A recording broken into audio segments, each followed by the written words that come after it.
ठीक। मैंने भाग एक में आपको बता दिया था सामाजिक विधान क्या होता है, सामाजिक विधान की विशेषताएं क्या है, या सामाजिक विधान से जुड़े हुए अधिनियमों को हमने पढ़ा था। उसके पश्चात जो आपका बाल विवाह प्रतिषेध अधिनियम है, उसके पश्चात मैंने टॉपिक जो है बंद कर दिया था।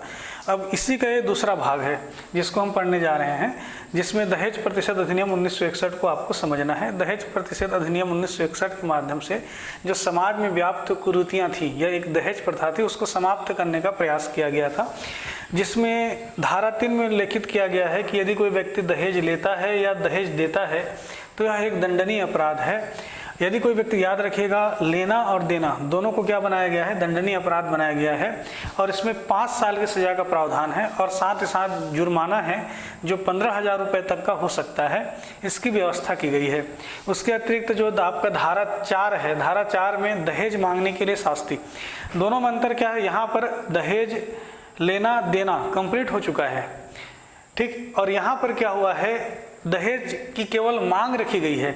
तो केवल दहेज की अगर कोई मांग भी रखी जाती है तो उसमें भी कितने माह की सजा है, 6 माह से लेकर 2 वर्ष तक की सजा है, और साथ ही साथ 15,000 रुपये तक का क्या हो सकता है, जुर्माना हो सकता है। ये है दहेज प्रतिषेध अधिनियम 1961 के प्रावधान। इसके अतिरिक्त आपको बहुत सारे ऐसे अधिनियम मिलेंगे जो समाज में परिवर्तन लेके आते हैं और सामाजिक कुरीतियों को क्या करते हैं, समाप्त करते हैं।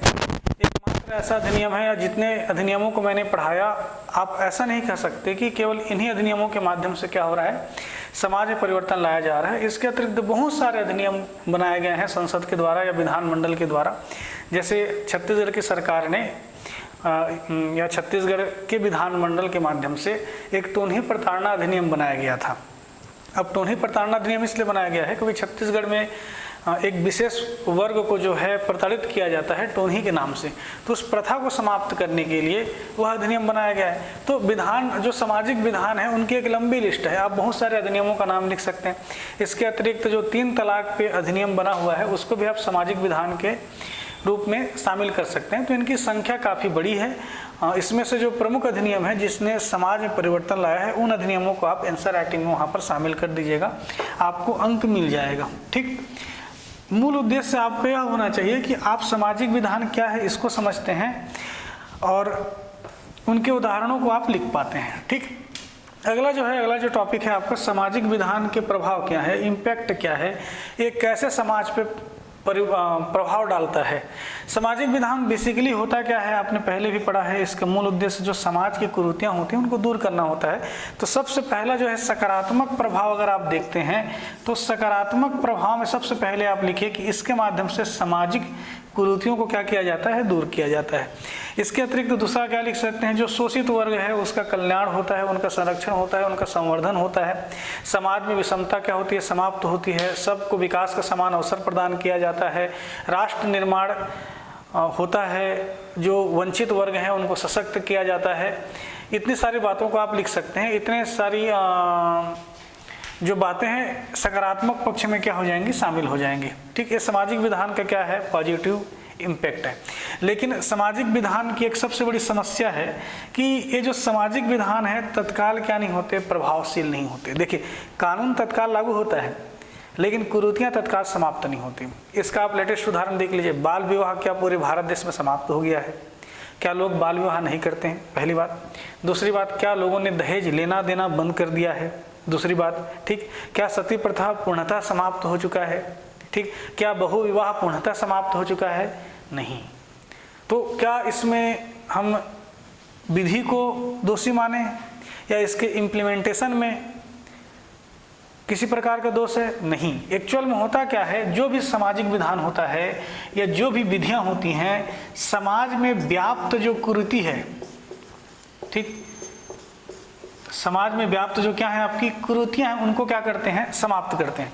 और सबसे बड़ी समस्या ये होती है कि ये जो कुरीतियां हैं इनको समाज में क्या होता है, अधिकांश कुरीतियों को मान्यता प्राप्त होता है।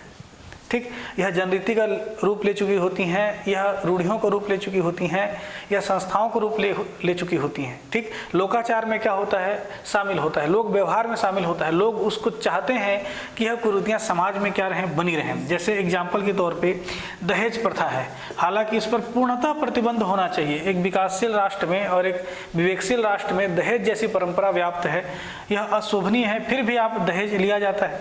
यहाँ तक कि वैवाहिक जो परंपराएं होती उसमें आपने देखा होगा कि 5 वस्तुएं उपहार करने की परंपरा चली आती है।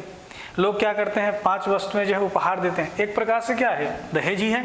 ठीक, उसको मान्यता समाज में मिली रहती है, इसलिए जो सामाजिक विधान है तत्काल प्रभावशील नहीं होते। ठीक, इसकी सबसे बड़ी खामी है, इनकी सबसे बड़ी समस्या क्या है, तत्काल प्रभावशील नहीं होते और तत्काल कुरीतियों को समाप्त नहीं कर पाते। उसके लिए लंबा क्या करना पड़ता है, संघर्ष करना पड़ता है, समाज में वैचारिक क्या लाना पड़ता है, क्रांति लानी पड़ती है, तब जाके क्या होता है, ये जो विधियां हैं क्या होती हैं, समाप्त होती हैं। ठीक, तो सबसे पॉजिटिव बातें आपने लिखी ली, नेगेटिव बातें में लिख दीजिएगा कि तत्काल प्रभावशील नहीं होते। उसका मूल कारण है क्योंकि इनका सब्जेक्ट ही क्या है, सामाजिक कुरीतियाँ हैं। और भाई वो सामाजिक कुरीतियाँ ऐसी थोड़ी होती हैं, बाल विवाह परंपराओं में होता है। समझ में आ रहा है कि नहीं यार, इसलिए तत्काल समाप्त नहीं हो पाते।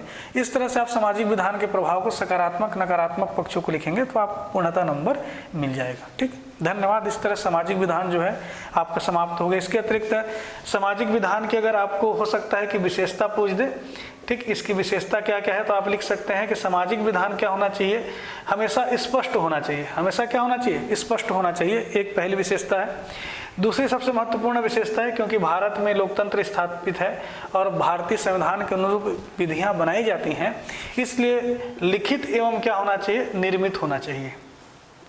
ठीक, लिखित और क्या होना चाहिए, निर्मित होना चाहिए। बाकायदा जो है विधि जो है लिखित होना चाहिए। निर्मित का मतलब बाकायदा जो है उसका निर्माण किया जाए, और हमारे यहाँ निर्माण की परंपरा है, जैसे विधानमंडल और संसद में विधियों का निर्माण किया जाता है वैधानिक तरीके से।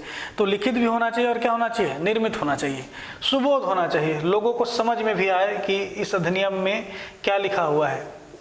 ठीक, और क्या हो सकता है, परिवर्तनशील भी होना चाहिए। क्या होना चाहिए, परिवर्तनशील होना चाहिए। हालांकि किसी भी विधि के बारे में कहा जाता है परिवर्तनशील होना ही चाहिए, तो यह भी परिवर्तनशील होना चाहिए क्योंकि समाज क्या होता है, देश काल परिस्थितियों के अनुरूप परिवर्तित होता है। वैचारिक परिवर्तन समाज में होता रहा है, इसलिए विधियां जो है अगर परिवर्तनशील नहीं है तो समय के साथ क्या हो जाती हैं,